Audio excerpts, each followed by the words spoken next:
আমি যাব বিমল স্যারের কাছে, তারপর আমি প্রত্যেকের কাছে আবার যাব। বিমল স্যার, আপনারা বাংলাদেশ যখন স্বাধীন হচ্ছে আপনারা সরাসরি সেখানে ইন্টারভেন করেন, সরাসরি সেই যুদ্ধে অংশ নেন, আপনারা বাংলাদেশকে স্বাধীন করেন।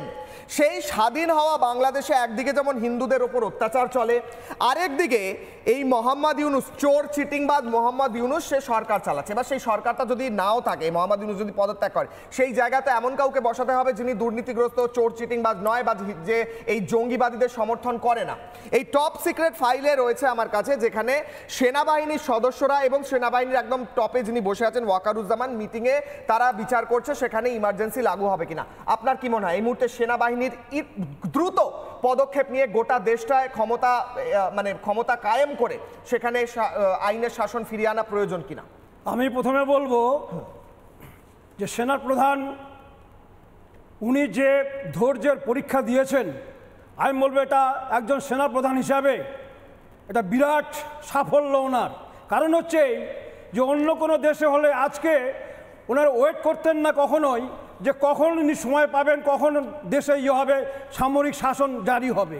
সামরিক শাসন অনেক দিন আগেই হয়ে যাওয়া উচিত ছিল, প্রথম কথা। দ্বিতীয় কথা হচ্ছে উপদেষ্টা, যে সরকার নেই, কোনো সরকার বাংলাদেশে নেই।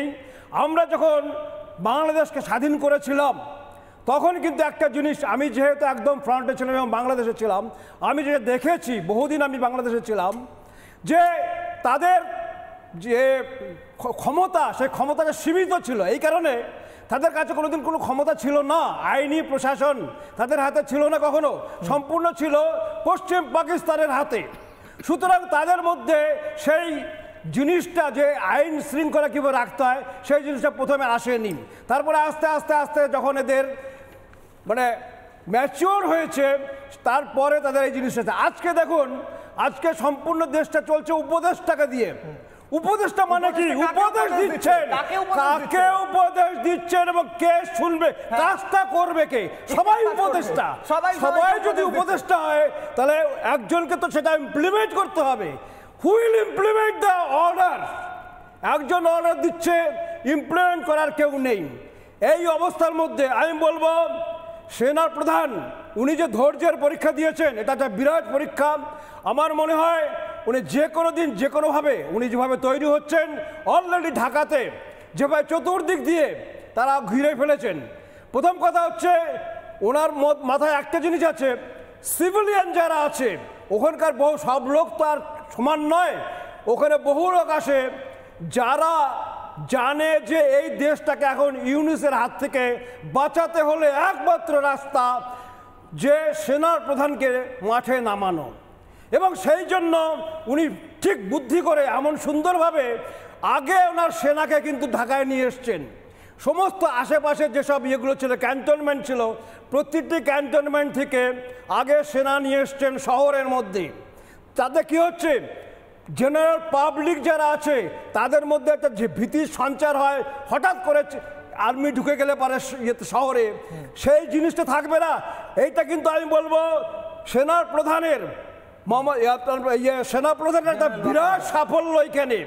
উনি যখন নিজের হাতে দেশটাকে নেবেন তখন ওনাকে কোনো অসুবিধা ফেস করতে হবে না। এখানে আমি বলি, জিওসি যারা রয়েছে আশপাশের বিভিন্ন জায়গার, তারা এসে পৌঁছেছেন। কোন কোন ইনফ্যান্ট্রি ডিভিশন 7, 9, 55, 66 সব ঢাকার আশেপাশে, সেখান থেকে এসে পৌঁছেছেন। তারা এই মিটিং করেছেন, এই মিটিংয়ে তারা ছিলেন, অর্থাৎ কোনো একটা ইঙ্গিত রয়েছে ওই জায়গায় মুভমেন্ট হচ্ছে এবং যে কোনো মুহূর্তে কিছু বড় ঘোষণা হতে পারে। একদম তাই, কারণ ওনারা সব দিক দিয়ে তৈরি হয়ে নেমেছেন। আমি বলবো এটা একটা বিরাট ধৈর্যের পরীক্ষা দিয়েছেন সেনার প্রধান। বেশ, এখন ওনার কাছে একটাই রাস্তা, যে কোনোভাবে এই উপদেষ্টা মণ্ডলীকে সরাতে হবে। উপদেষ্টা মণ্ডলী দিকে কোনোদিন কোনো দেশ চলে না, চলতে পারেন না। ঠিক, সুতরাং সেই উপদেষ্টাকে যদি সরাতে হয়, একমাত্র রাস্তা হচ্ছে সেনাপ্রধানকে আসতে হবে। শুধু তাই নয়, ওনাকে সাপোর্ট নিতে হবে, যে জেনারেল পাবলিক যারা আছে, সিটিজেন যারা আছে, বাংলাদেশের নাগরিক যারা আছে, তাদেরকে তার সাপোর্টটা নিতে হবে।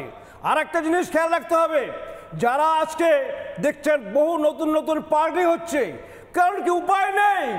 ছাত্র নেতা যারা ভেবেছিল যে আমরা হাসিনা সরকার যে ছিল তাকে সরিয়ে দিয়ে আমরা একটা সরকার মানে বাংলাদেশকে নিজেদের হাতের মুঠোয় নেব, কিন্তু একটা জিনিস খেয়াল রাখবেন, যাদের কোনো অভিজ্ঞতাই নেই, যারা কোনোদিন যখনই কোনোদিন, সুতরাং সেই অবস্থার মধ্যে দেশ চালাবে কি করে, যাদের আজকে টুকরো টুকরো হয়ে যাচ্ছে। এখান থেকে আমি একটা কথা জানাই দর্শকদের, হ্যাঁ আমি একটা কথা জানাই দর্শকদের, নরেন্দ্রনাথ মজুমদার ইউনূসের পক্ষে কথা বলেন তিনি।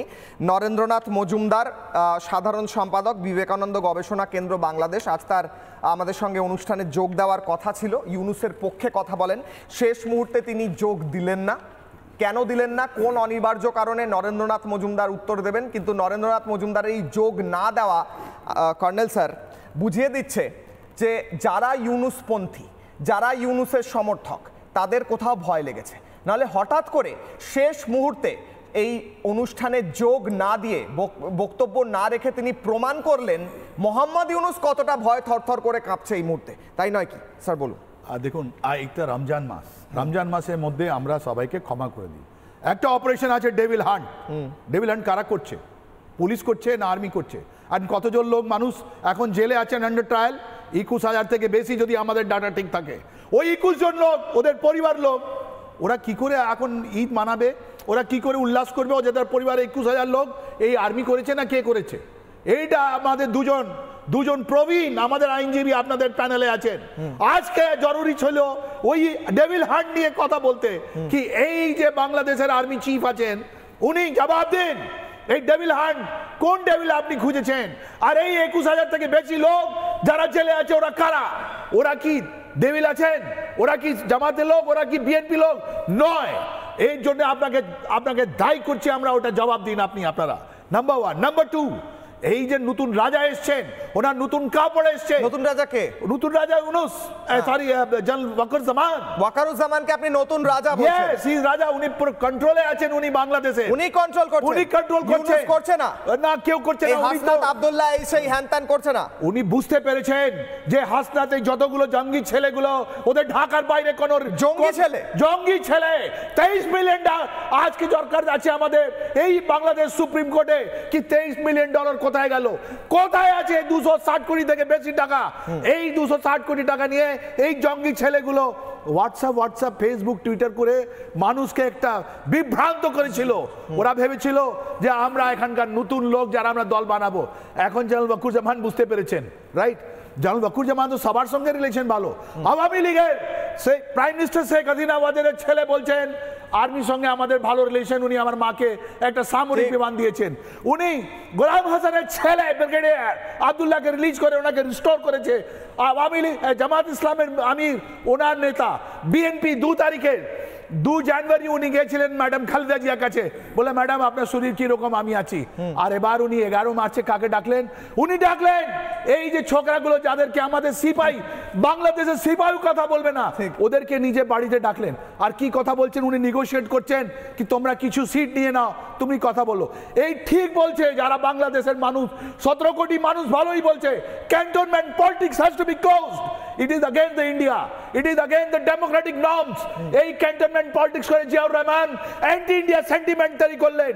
এই জিয়াউর রহমানের ইরশাদের কথাগুলো, ওরা মুক্তিযোদ্ধার আগেনস্টে ছিলেন। আর আজকে যদি ক্যান্টনমেন্ট আবার পলিটিক্স ঢুকেছে, এই ওয়াকারুজ্জামান ওনার হিরো, নতুন রাজা, এনাকে এটা দায়িত্ব নিতে হবে। স্যার একটা ব্রেকিং উঠে আসছে, ব্রেকিং ছোট্ট করে নেব, গুরুত্বপূর্ণ ব্রেকিং। হঠাৎ করে জানা যাচ্ছে মোহাম্মদ ইউনূস আজকে বক্তব্য রাখবেন সন্ধ্যে 7টার সময়। জনতার উদ্দেশ্যে ভাষণ দেবেন মোহাম্মদ ইউনূস। 26শে মার্চ স্বাধীনতা দিবস উপলক্ষে তার বলার কথা, কিন্তু এই ঘোষণায় অন্য বড় কিছুও থাকতে পারে। পদত্যাগ করবেন নাকি সেনাকে সরানোর কথা বলবেন, সেনাপ্রধানকে সরানোর কথা বলবেন, সেটা সময়ের অপেক্ষা। 7টার সময় দেখা যাবে। আমি নাজমা কওসারের কাছে যাবো। নাজমা কওসার, আমার প্রশ্ন, নাজমা ম্যাডাম, মোহাম্মদ ইউনূস 7টার সময় বক্তব্য রাখবেন, বক্তব্যে বড় কিছু থাকতে পারে, তিনি বলতে পারেন আমি পদত্যাগ করছি, হয়তো বলবেন না কারণ তার চেয়ারটা খুব প্রিয়, কিংবা বলতে পারেন সেনাপ্রধানকে সরিয়ে দিচ্ছি, অথবা বলতে পারেন আওয়ামী লীগকে নিষিদ্ধ করে দিচ্ছি, যেটা তিনি এখন পর্যন্ত করতে পারেননি। এত আক্রমণ হচ্ছে, এত কিছু হচ্ছে, আওয়ামী লীগকে নিষিদ্ধ করছে না কিছুতেই মোহাম্মদ ইউনূস। এর পিছনে কি? একটু আগে, কদিন আগে আমি একটা ডিবেট করছিলাম, সেখানে বারবার উঠে আসছিল যে আওয়ামী লীগ নাকি সেনাপ্রধানকে কন্ট্রোল করছে, এমনটাও বলা হচ্ছে এই ছাত্র নেতাদের তরফ থেকে। তো আওয়ামী লীগ যদি ইউনূসকে কন্ট্রোল করে, ছাত্র নেতাদের কন্ট্রোল করে, সবটাই কন্ট্রোল করে, তাহলে আওয়ামী লীগ তো রয়েছেই বাংলাদেশে, কি বলবেন? সেটাই, মোহাম্মদ ইউনূস সেনাপ্রধানকে নাম্বার ওয়ান হচ্ছে মোহাম্মদ ইউনূস সেনাপ্রধানকে বরখাস্ত করার ক্ষমতা রাখে না, সেটা একমাত্র রাষ্ট্রপতি করতে পারে। এবং বাংলাদেশে যদি সামরিক আইন জারি করতে হয় অথবা জরুরি আইন জারি করতে হয়, সেই ক্ষমতাও একমাত্রই আছে আমাদের মহামান্য রাষ্ট্রপতির হাতে। এখানে ডক্টর ইউনূসের করার কিছু নেই। উনি অবৈধভাবে জাতির ঘাড়ে চেপে পুরো বাংলাদেশটাকে ধ্বংস করেছে। আজকে একটা ধ্বংসের নৈরাজ্যের রক্তাক্ত প্রান্তরে পরিণত হয়েছে বাংলাদেশ। সিরিয়ার আফগানিস্তানের মতো অবস্থায় নিয়ে গেছে বাংলাদেশকে। সেখানে উনি কি কথা বলবেন? উনার এই গুন্ডা বাহিনী, টোকাই বাহিনী আছে, গুন্ডা বাহিনী আছে, যেগুলি যাদের বাবারা মানে খেতে ফসলে কাজ করে, এখনো রাজমিস্ত্রি কাজ করে, সেই ছেলেগুলোকে টাকার বিনিময়ে কিনে এনে আজকে সারা দেশ জুড়ে যে নৈরাজ্য তৈরি করা হয়েছে, সাথে আছে স্বাধীনতা বিরোধী জামাত চক্র, হিজবুতি চক্র, যারা মুক্তিযুদ্ধের চেতনাকে ধূলিসাৎ করছে। এবং তাদের ডক্টর ইউনূস আপনার বিরুদ্ধে যার কথা বলার ছিল নরেন্দ্রনাথ মজুমদার, তিনি শেষ মুহূর্তে এলেন না, কেন এলেন না? আপনাকে ভয় পাচ্ছেন? এবং উনার সম্পূর্ণ নাটক করছেন উনি এই ছেলেদেরকে রাস্তায় নামিয়ে দিয়ে।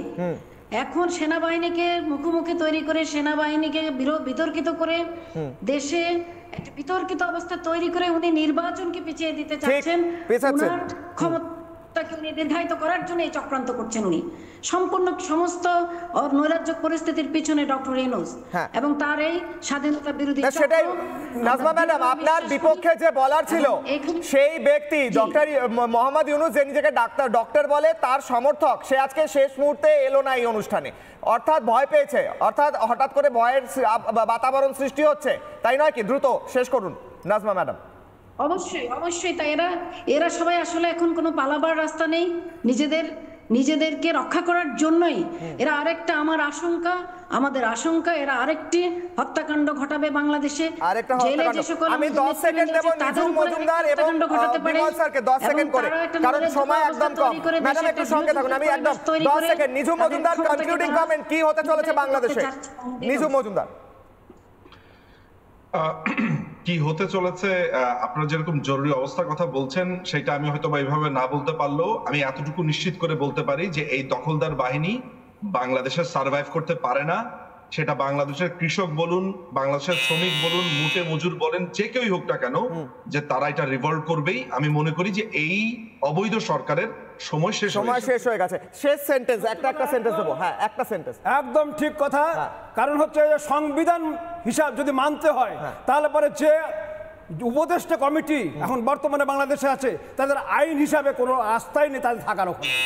তারা কোনো মতেই সেখানে একদম শেষ সেন্টেন্স, আমার সময় নেই, জোর করে আছে, জোর করে আছে। শেষ সেন্টেন্স। 5 আগস্টে একজন সার্ভিং মেজর জেনারেলকে এই chief army staff Bangladesh army ওনাকে অ্যারেস্ট করে জেলে দিল, আর উনি জেলে বললেন কি স্যার আমি তো শেখ হাসিনার সঙ্গে কথাই বলিনি। ডিজিএফআই 5টা লেফটেন্যান্ট, 3 জন লেফটেন্যান্ট গায়েব। এই পাওয়ারটা আপনাকে বাংলাদেশ আর্মি চিফকে কে দিল? এটা জবাব দিন। পুলিশকে সরিয়ে দিল, যে বাংলাদেশের পরিস্থিতির দিকে নজর থাকছে। আজকে কালকে বড় কোনো ঘোষণা হতে পারে, 7টার সময় বলবেন মোহাম্মদ ইউনূস, কিংবা সেনা প্রধানও বলতে পারেন। যে কোনো মুহূর্তে নজর থাকছে বাংলাদেশের দিকে। দেখতে থাকুন রিপাবলিক বাংলা। কিশোরের অগ্নিবাণ আজ এই পর্যন্ত।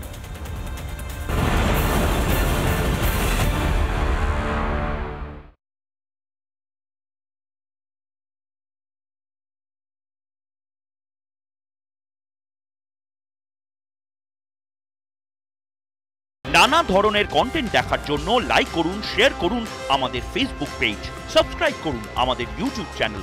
পাশাপাশি অন্যান্য ব্রেকিং নিউজের জন্য অবশ্যই চোখ রাখুন রিপাবলিক বাংলায়।